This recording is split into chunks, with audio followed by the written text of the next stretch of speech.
Assalamualaikum warahmatullahi wabarakatuh. Nama saya Muhammad Fizuddin bin Ahmad Bukimi. Nombor matrik saya 10DS 22F 1081. Tajuk projek rasuah. Itu rasuah. Rasuah ialah penerimaan atau pemberian surat suapan sebagai upah atau dorongan untuk seorang individu kerana melakukan atau tidak melakukan sesuatu perbuatan yang berkaitan dengan tugas rasmi. Suapan terdiri daripada wang, hadiah, bonus, undi, perkhidmatan, jawatan, upah dan lain-lain. Menurut Suruhanjaya Pencegahan Rasuah Malaysia, terdapat 4 kesalahan rasuah. Yang pertama, 1. Menerima atau meminta rasuah, menawar atau memberi rasuah, membuat tuntutan palsu dan menyalahguna jawatan atau kedudukan.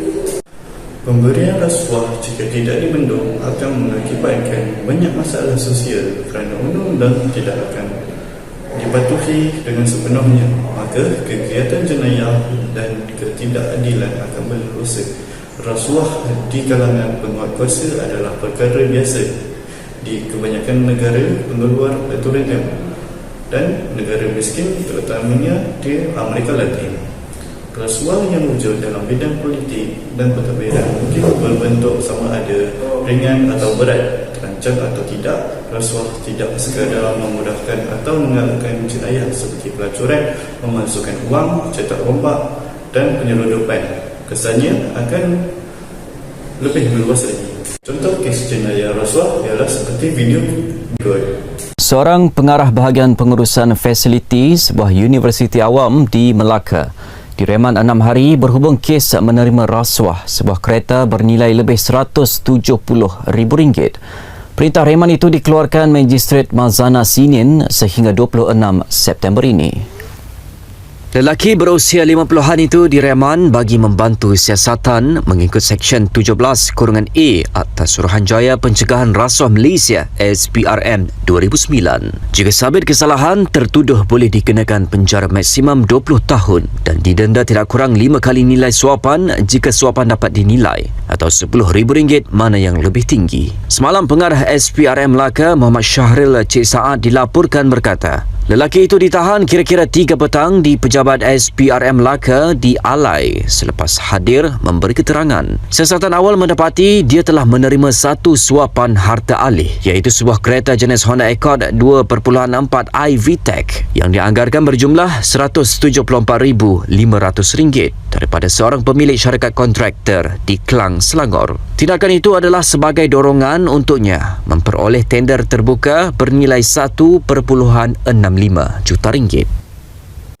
Berdasarkan video tersebut, kita dapat lihat bahawa pengarah kanan universiti tersebut telah menerima rasuah daripada kontraktor sebagai pendorong untuk menerima tender terbuka.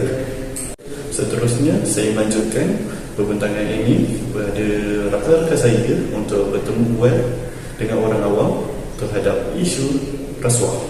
Sekian, terima kasih. Punca bagi berlakunya rasuah adalah kerana kurang didikan agama dan moral. Semua agama di dunia menyeru untuk mementingkan kebaikan dan melarang kemudaratan. Tetapi kerana iman yang lemah membuat seseorang terpengaruh dengan dunia yang bersifat kebendaan semata-mata. Selamat sejahtera, saya Teh Waijen. Saya akan menerangkan faktor rasuah. Seterusnya, faktor utama terjadinya rasuah dan korupsi adalah disebabkan oleh sikap buruk manusia sendiri seperti sikap tamak, haloba dengan pangkat, kemewahan dan kemegahan yang hanya sementara di dunia ini.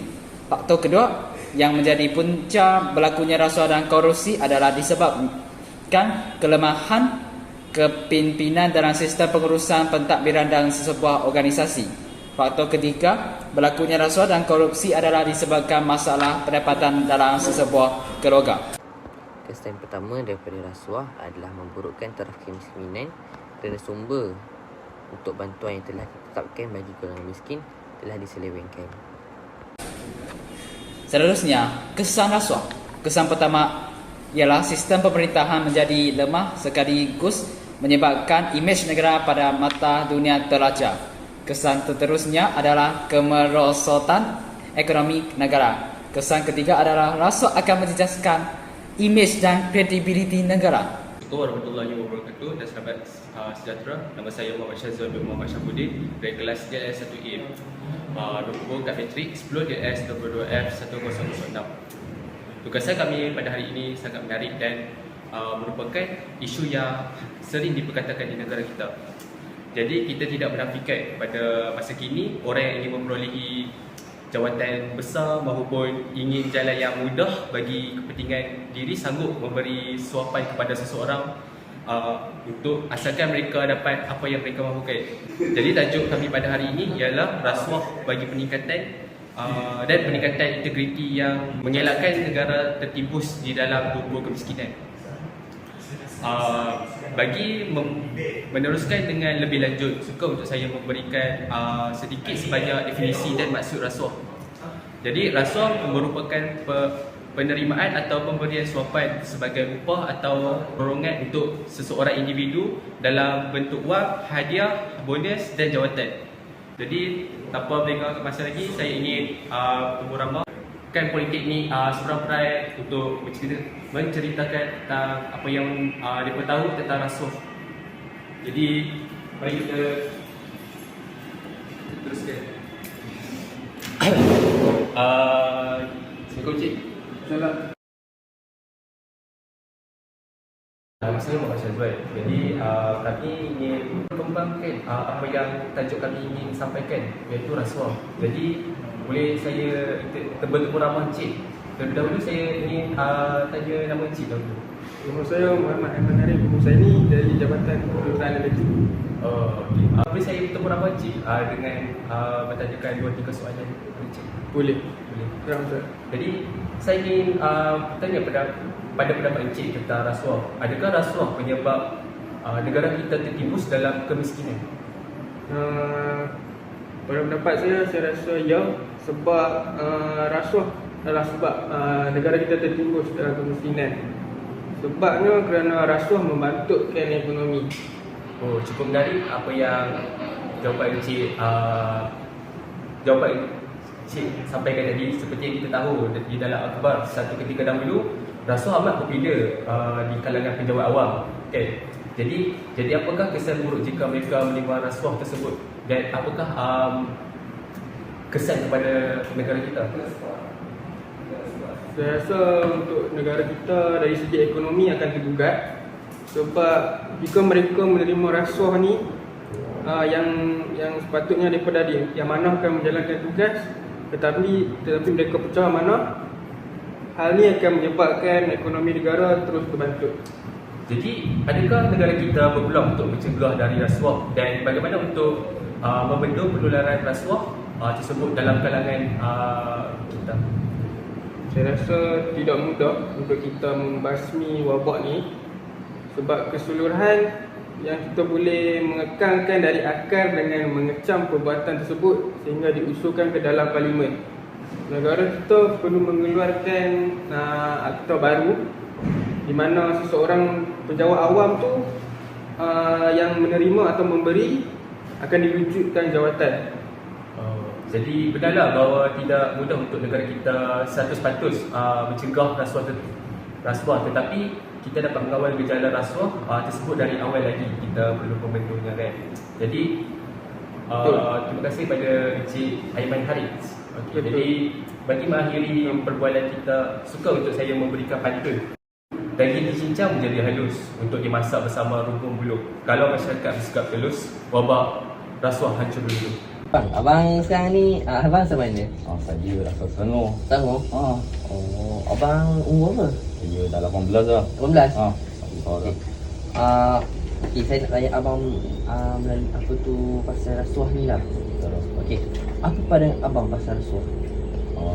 Kerana saya tentang rasuah, saya rasa sangat kecewa lah dengan pemimpin dan orang atasan yang menerima dan memberi rasuah ni. Sebab mereka lah, kita rakyat ni jadi mangsa. Okey bang, apa pesanan abang yang abang nak sampaikan dekat masyarakat pasal rasuah ni? Saya nak pesan dekat masyarakat luar sana, janganlah kita amalkan rasuah ni. Sebab tindakan inilah yang menyebabkan kadar kemiskinan negara kita meningkat. Jadi saya berharap kerajaan dapat mengetatkan lagi undang-undang dan memilih orang atasan yang lebih bertanggungjawab dalam memikul amanah ni. Itu saja bang. Itu Okey, saja. terima kasih bang. Sama. Assalamualaikum dan salam sejahtera. Pada hari ini saya akan menerima ramah salah seorang kawan saya tentang rasuah. Assalamualaikum, sila perkenalkan diri anda. Assalamualaikum, nama saya Farhan. Okey Farhan, saya ingin bertanya kepada anda, mengapakah seseorang memberi rasuah? Pada pandangan saya, orang yang beri rasuah ni dia ada agenda sendiri dan matlamat mereka sendiri untuk kepentingan mereka sendiri. Sebagai contoh, mereka memberi rasuah kepada orang yang berjawatan untuk mendapatkan salah satu projek yang besar seperti yang berlaku di negara kita sekarang. Itulah sebagai contoh. Dan mereka boleh memberi rasuah di mahkamah sebagai untuk membenarkan kepalsuan dan memalsukan kebenaran. Farhan, pada pendapat anda, apakah impaknya rasuah terhadap negara kita? Pada pandangan saya, rasuah ni boleh memberikan impak yang sangat besar kepada negara. Sebagai contoh dari segi ekonomi, masyarakat, sosial dan sebagainya. Okey, terima kasih Farhan. Sama-sama. Sekian itu sahaja. Terima kasih. Ulasan rasuah. Isu yang melibatkan rasuah dan salah guna kuasa dalam negara kita tidak boleh dibiarkan berterusan kerana ia sudah pasti memberi kesan buruk kepada rakyat dan negara. Rakyat pun sudah muak mendengar isu yang kerap kali berlaku ini. Malaysia sudah jadi negara busuk dengan imej rasuah. Sudah dikenal di seluruh dunia dengan imej rasuah. Amat memalukan dari sebuah negara tersohor menjadi negara terburuk akibat rasuah dan salah guna kuasa. Rasuah bukan sahaja berlaku di kalangan orang politik tapi juga di kalangan penjawat awam di semua peringkat. Orang politik melakukan rasuah sehasil dari kerjasama penjawat awam yang berkuasa. Mustahil orang politik boleh melakukan rasuah tanpa penjawat awam yang menjadi tali barut, dan ini yang dikatakan guru kencing berdiri, murid kencing berlari. Itu saja daripada saya. Terima kasih.